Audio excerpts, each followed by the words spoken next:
नमस्कार प्यारे बच्चों। अब आप इस विषय के वीडियोस एक साथ भी देख सकते हैं। इसके लिए वीडियो के नीचे मेरी चैनल का नाम है, तो चैनल में जाके प्लेलिस्ट में जाएंगे तो इस विषय के वीडियोस एक साथ देख सकेंगे। तो बच्चों, आज के वीडियो में हम सीखेंगे हिंदी सुरविचार का पाठ नंबर 16। पाठ का नाम है पिता का पत्र पुत्र के नाम। तो यहाँ पिता है वो गांधी जी है और पुत्र है वो गांधी जी के सबसे बड़े बेटे हरिलाल है। तो गांधी जी है वो हरिलाल को पत्र लिखकर उसे बताना चाहता है कि तुमने जो अपनी माँ की सेवा की वो सबसे अच्छी है और यही सेवा है वो तुम्हें आगे जाके फलेगी, यानी इसका तुम्हें लाभ मिलेगा। गांधी जी जब जेल में थे तभी से उन्होंने यहाँ पत्र लिखा है। वो प्रिटोरिया जेल में थे तो 25 मार्च 1909 को उसने यह पत्र लिखा है, क्योंकि उसको महीने में एक बार पत्र लिखने देते थे, इसलिए यह पत्र उसने अपने सबसे बड़े पुत्र हरिलाल को लिखा है। वो अपने जीवन में कैसे आगे बढ़ सकता है, जीवन में प्रार्थना का महत्व क्या है, पढ़ाई का महत्व क्या है, यह पत्र में गांधी जी है वो अपने पुत्र को समझाते हैं। यह पत्र गांधी जी ने अपने सबसे बड़े पुत्र हरिलाल को दक्षिण अफ्रीका के प्रिटोरिया जेल से लिखा है। इस पत्र में उन्होंने पुत्र को सच्ची और व्यावहारिक शिक्षा का अर्थ समझाया है। इसके अतिरिक्त उन्होंने अपने पुत्र को अन्य जीवन उपयोगी बातें भी समझाई है। गांधी जी ने पत्रों में हमें उनके विचार और आदर्शों के बारे में पता चलता है। तो इस पत्र के द्वारा हमें गांधी जी के उच्च विचार और उसके आदर्शों के बारे में पता चलेगा। प्रिटोरिया जेल 25 मार्च 1909। प्रिय पुत्र हरि, तो हरिलाल को वो हरि कहते थे। मुझे हर महीने एक पत्र लिखने और एक पत्र प्राप्त करने का अधिकार मिला है। अब मैं पत्र लिखूं किसे? मुझे तुम्हारा ख्याल आया, क्योंकि मेरा ध्यान बराबर तुम पर ही रहता है। मेरे बारे में तुम जरा भी चिंता मत करना। मैं पूर्ण रूप से शांति में, पूर्ण रूप से यानी पूरी तरह से मुझे यहाँ पर शांति है। आशा है कि बा अच्छी हो गई होगी। बा यानी कस्तूरबा, जो गांधी जी की पत्नी है। मुझे मालूम है कि तुम्हारे कुछ पत्र यहाँ आए हैं, लेकिन वे मुझे नहीं दिए गए। फिर भी डिप्टी गवर्नर की उदारता से मुझे मालूम हुआ है कि बा का स्वास्थ्य सुधर रहा है, यानी अच्छा हो रहा है। क्या वे फिर से चलने फिरने लगी? बा और तुम लोग सवेरे दूध के साथ साबूदाना बराबर ले रहे होगे। और अब मैं कुछ तुम्हारे बारे में कहना चाहूंगा। तुम कैसे हो? तुम पर जो जिम्मेदारी मैंने डाली है तुम उसके योग्य हो और उसे निभा रहे होगे, मुझे ऐसी आशा है। यानी सबसे बड़ा पुत्र है हरिलाल, उसको कंधों पर एक जिम्मेदारी डाली, क्योंकि गांधी जी जेल में थे तो उसे अपने छोटे भाइयों का भी ध्यान रखना होता था और अपनी माँ का भी ध्यान रखना होता था। मैं जानता हूँ कि तुम्हें अपनी शिक्षा के प्रति असंतोष है। मैंने यहाँ जेल में खूब पढ़ा है, इससे मैंने यह समझा है कि केवल अक्षर ज्ञान ही शिक्षा नहीं है। सच्ची शिक्षा तो चरित्र निर्माण और कर्तव्य का बोध है। यानी हमें अक्षर ज्ञान लेने से हमें सच्ची शिक्षा नहीं मिलती। सच्ची शिक्षा है वो हमारे चरित्र का निर्माण, यानी हम अच्छे मनुष्य बने, और कर्तव्य यानी हम हमारा कर्तव्य निभाए।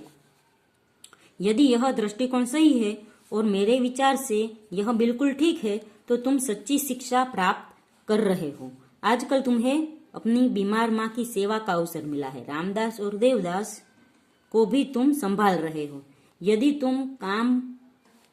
तुम अच्छी तरह और आनंद से करते हो तो तुम्हारी आधी शिक्षा तो इसी के द्वारा पूरी हो जाती है।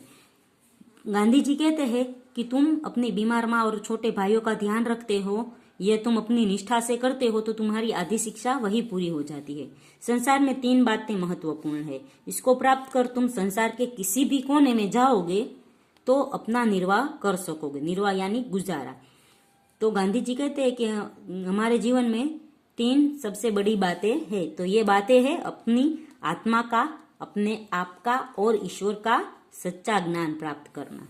तो 3 बातें कौन सी है? कि अपनी आत्मा का सच्चा ज्ञान प्राप्त करो, ईश्वर का सच्चा ज्ञान प्राप्त करो और खुद अपना सच्चा ज्ञान प्राप्त करो।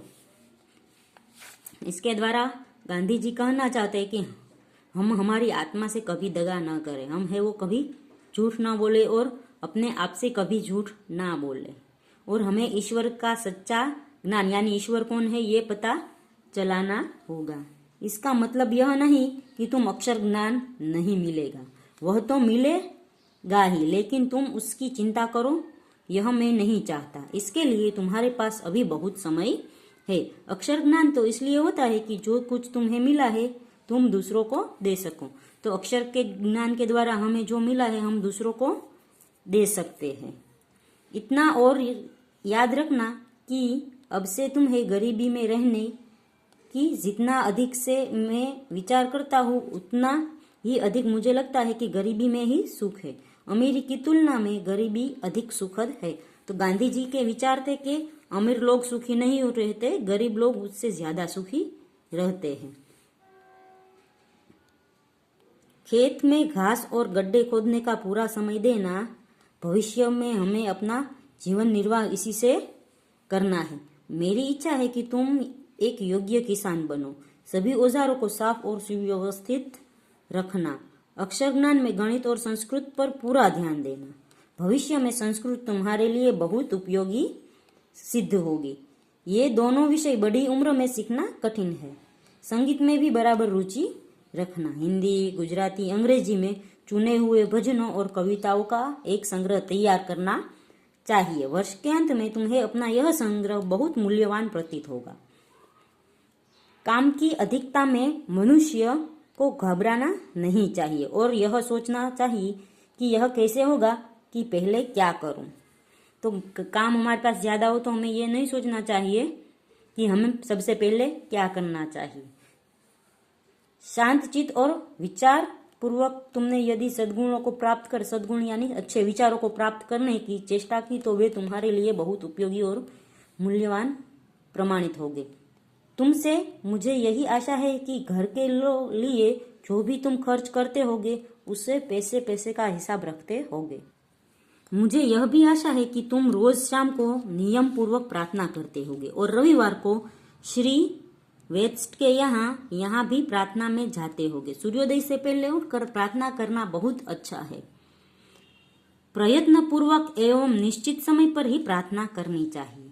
यह नियमितता जीवन में आगे चलकर बहुत सहायक सिद्ध होगी। यानी प्रार्थना का एक समय हमें नक्की करना होगा। सबसे अच्छा समय प्रार्थना करने का होता है सूर्योदय से पहले, पर हमें रोज एक समय नक्की करना होगा कि इस समय पर हम प्रार्थना करें। इस पत्र को पढ़कर अच्छी तरह समझ लेने के बाद मुझे जवाब देना। जवाब जितना लंबा चाहो उतना ही लिख सकते हो। अंत में मैं अपने प्रेम सहित यह पत्र समाप्त करता हूँ। तुम्हारा पिता मोहनदास। तो मोहनदास करमचंद गांधी जी का पूरा नाम था। तो इस पत्र में गांधी जी है वो जीवन के सच्चे मूल्यों को हमारे सामने उद्घाटित करते हैं कि हमें जीवन में है वो प्रार्थना को महत्व देना चाहिए। हमें अपने आत्मा का अपना और ईश्वर का सच्चा ज्ञान होना चाहिए और पढ़ाई के साथ साथ कर्तव्य भी हमारा जरूरी है जीवन जीने के लिए। शिक्षा सिर्फ सर्टिफिकेट देती है पर सच्ची शिक्षा है वो हमें बाहरी संसार में ही मिलती है। तो बच्चों यहाँ पर पाठ खत्म होता है। अगले वीडियो में हम इस पाठ का अभ्यास सीखेंगे।